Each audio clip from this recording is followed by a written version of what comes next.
बिना लक्ष्य के जिंदगी ना जिए। अगर आप जवान हैं या किसी भी उम्र के हैं तो ये गलती बिल्कुल भी भूल करके ना करें। बिना लक्ष्य के जिंदगी ना जिए। जिंदगी जीने और जिंदगी काटने में बहुत फर्क होता है मेरे दोस्त। एक दिशा में चलना और भटक कर चलने में बहुत फर्क होता है। काम करने और लक्ष्य के लिए काम करने में बहुत फर्क होता है। बिना लक्ष्य की जिंदगी कटी हुई पतंग के बराबर होती है, जो हवा में तो है, जो ऊंचाई पर तो है, लेकिन जाकर के कहां पर गिरेगी, कब गिरेगी, ये हवाओं के भरोसे ही है। वो जीवन ही क्या जिसमें लक्ष्य ना हो, वो इंसान ही क्या जो एक लक्ष्य के लिए नहीं जीता हो।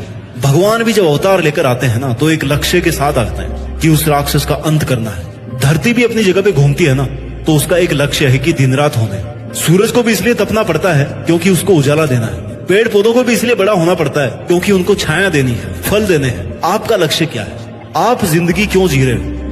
जब एक 30 साल के भाई से पूछा गया कि तुम इतनी कम उम्र में अरबपति कैसे बने, उसने कहा, 1. इतने खतरनाक बन जाओ कि रिस्क लेने से मत डरो, चुनौतियों का डटकर सामना करो।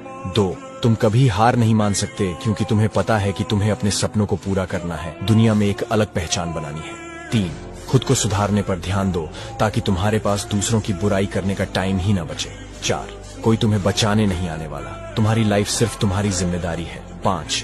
अगर तुम अपनी नौकरी पर मेहनत करते हो तो तुम अपनी जिंदगी काट सकते हो, और अगर तुम खुद पर मेहनत करते हो तो अपनी जिंदगी बना सकते हो। मुझे अपना दोस्त समझकर फॉलो कर लो, जिंदगी में बहुत आगे ले जाऊंगा।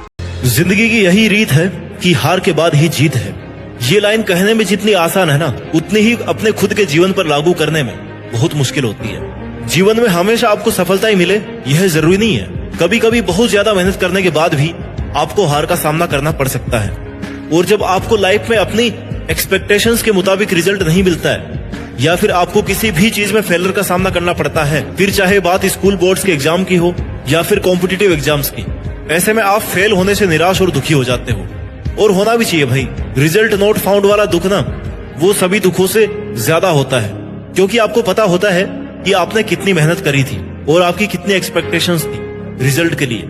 उस समय जब आप अपना सब कुछ छोड़ करके तैयारी करते हैं, अपना 100% झोंक देते हैं और बहुत अच्छे रिजल्ट्स की खुद से उम्मीद करने लगते हैं, और इसी उम्मीद के गलियारों में कदम हमेशा भारी रहते हैं। आप तनाव और दबाव बराबर बना रहते हैं।